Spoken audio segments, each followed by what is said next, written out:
لەگەڵ میوانەکەم قسە دەکەم بەڕێز بەدر مەلا ڕەشید ئەکادمیست کە لە ئەستەمبوڵەوە لەگەڵمە. بەڕێز بەدر سپاس کە لەگەڵ کوردستان 24 و بە شێوەیەکی گشتی بۆ چوونی جەنابەت سەبارەت بە هێرشەکانی ئیسرائیل بۆ سەر ئێران. بزانم ئیسرائیل بۆ لەم کاتەدا هێرشی کردە سەر ئێران، پێت وایە ئەنجامەکانی لەسەر وڵاتانی دراوسەی ئێران بەگشتی چی دەبێت؟ دەمەوە باش بۆ ئاتەماشەوانن هێژە ڕاستی ئەف وەکتێژێ باندۆریا بێ ئێریشێ لە هەموو وڵاتی هەرێمێ خویا بکوەکانەوە دەبێ رەپۆرا خۆجیانی زمان مەسەلا ئابووریە دێت مەسەلا ئەولەکاریە دێ لێش بۆ خاطرێک مەرۆ کارت بژعالیەکی دەوێ یعنی شعالێکی تەرز جێ بلێ بنەڕە ئەف ئێریشێ هان ئەم بێژن وەک تێن ئەنجامێک یانجی تێن پشتی ڕوخاندنا ڕێژیما سووریە یان هەنێک هەنبەری ڕێخاندنا ڕێژیما سووریە چێبوون لێ حەیاانە ئەو خەلەکا گدناڤەرە ئیرانی خەلەکا گیرانی چێکردبوو ji تەهرانê heya İsraîlê ew xelek nehate wişkinandin lê îro bandoriya wêna wextê an em bêjin bandoriyayê nûnî giçê dibe berî wêna em bêjin belkî Hezbollah rejîma Sûriye hinek rêxistinê dinî gil aliyê li Iraqê xwe bêhtir xwe pêçemtî hev dikirin yani xwe bi hev re hişk dikirin nêzîkî hev dibûn ji ber êrîşekî li ser wana ji İsraîlê ve ihtimala wêna hebû yani hebûn ê çêba lê piştî rûxandina rejîma Sûrî îro em li Libnanê behsê dikenê de deng li Libnanê bêhtir belad bin ji ber Hezbollah bê çek bîmîn yani çekê Hezbollah têke bin min destê dewleta Sûrî de dewleta Libnanî dibû li Sûrî xelkê Sûrî de yani ji hem ji xwe re dibêjin hem li ser mesela medya civakî yan ser televizyonê Sûrî civaka Sûrî de ji xwe yani wê rehetiya xwe tênin ziman a welatê wa Îranê kiribû welatekî ji bo xatirê şerê bi İsraîl bike ya destê xwe deyne ser Îranê yan vêna hinek aloziya ewlekariyê çê dibin yani çê bibin belkî metirsî heye İran bixwaze grûpna hundirê Sûrî de têxe hereketê de lê bi tevahî ana em bêjin di rewşa Sûriye bi taybetî de em bêjin wek kêfxweşiyek heye ji ber xelkê Sûriye bi rastî gelek êş xelkê ji rejîma Îranê باشە تا ئێستا حکوومەتی ڕاگوزەری سووریا هیچ هەڵوێستێکی فەرمی بەرامبەر بە هێرشەکانی ئیسرائیل بۆ سەر ئێران نەبووە. پێت وایە هەڵوێستی ئەوان چی دەبێت یا کاردانەوەی فەرمی لەلایەن حکوومەتی سووریاوە ئەتوانێت چی بێت؟ هيا أنا أبايا يعني برسكي برباش جبر بحيا أنا حكومتها سوريني أبا دمكيني قتشبوي جوختي قتشبو قال لك بن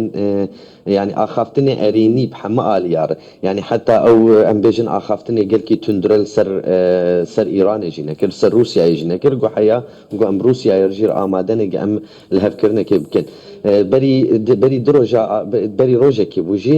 وزير دربي إيراني الولايات الأوروبا يبود جو بلكي هرديتنك دنا براوي ووزير دربي السوري جي شباب يعني أخافتنك السرور هو وصاهو حيا أنا إيرو سوري بفرمي وصا سياستك بوليتيكك وصاب جيتني أم نبن وقت دمي بري ولاياتك يجبو أو لكارية ولايات دخرابك يا ببن تهديد جوار بفرمي سوري ناخواز جيت بيدا كده بوزيشنك بسطين جبر ناخواز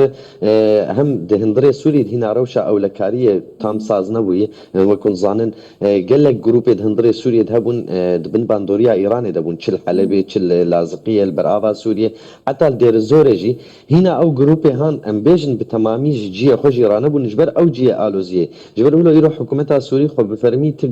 تداخل يعني إيه ولو أمبيجن حشكي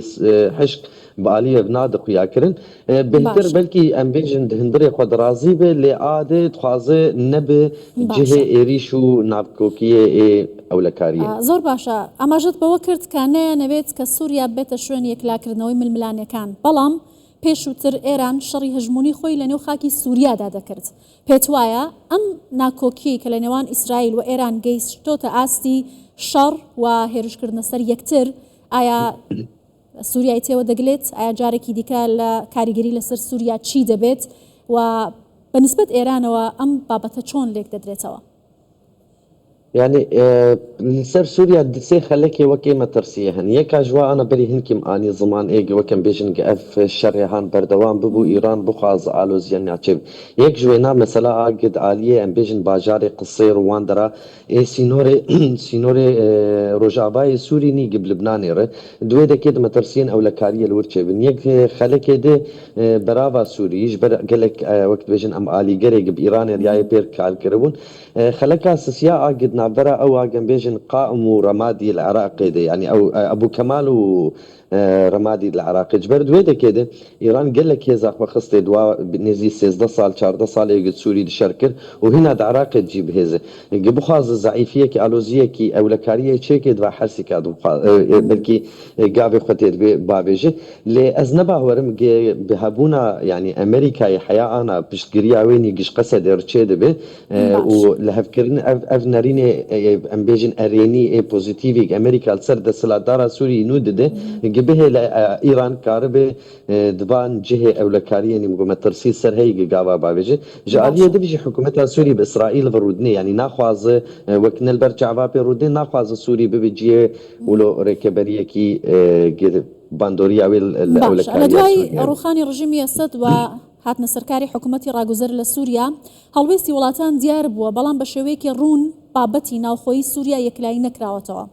یەکلاکردنەوەی ناکۆکیەکانی نێوان ئێران و ئیسرائیل و ئەمریکا چە لە ڕێگەی هێرشی سەربازی چە لە ڕێگەی دانوستانەوە چ کاریگەریەکی لەسەر یەکلاکردنەوەی پرسە ناوخۆیەکان لە سووریا دەبێت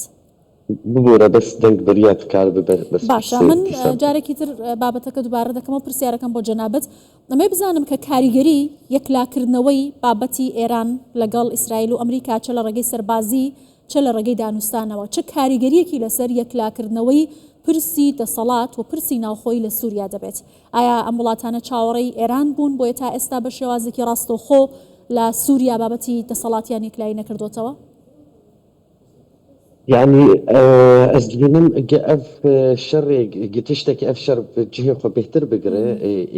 دسلاتارا سوريا قابي خبابي جب بهتر بآلية جب أمريكا يرتشاول هالبكي وبأكتوري دني دهريمي دقة كاروبوار يعني يك جه هريما كردستاني أكتوري كي قلك البيدة كي جرينج بلكي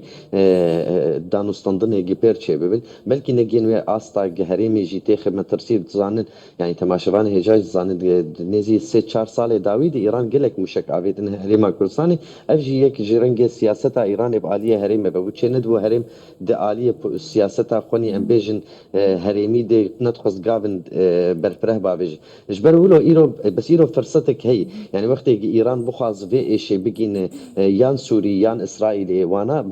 بحرت سؤال بهبرو أمريكا يجي أزبيجم يد السلادار السوري وإسرائيل وأمكارن بيجن هناك أكتوري يجي رولك جوار شيء بيجابانا نزيكي هببن جبر رولا إيراني مخابن يعني تشتي أنا حمو ولات التخازن رولي خد ولات ضد بلند بكن لي مخابن رولا إيراني نيجي سوري ديان عراقي ديان دولات دد لبنان دد يمن نيجي خست وقابي يعني وقت يجد ورد تشيك دو قوتاوي بلند بو نبقى ليكي أريني نبقى ليكي بوزيتيف شيء ذكر يعني دسلاتاري سرورت كرو جبو عليك أو لكاري أو خراب بيجبروا له إيرو أفخل كيفا ولاتات وەک نەرینێکی ئەرێنی هەیە ئەم نەما دخوازن ئیران دەستی خۆ درێژ بکێ وڵاتێمە ئەوان چێت يعني خەڵکی لبنانێت ئیرۆ دەنگی وا بلند دەبێ سووری بلند دەبێ حتا ئیرۆ مەدید سیاسەتێکی ڕاست لە هەرێما حکوومەت يعني بەری مەهونی بەکی و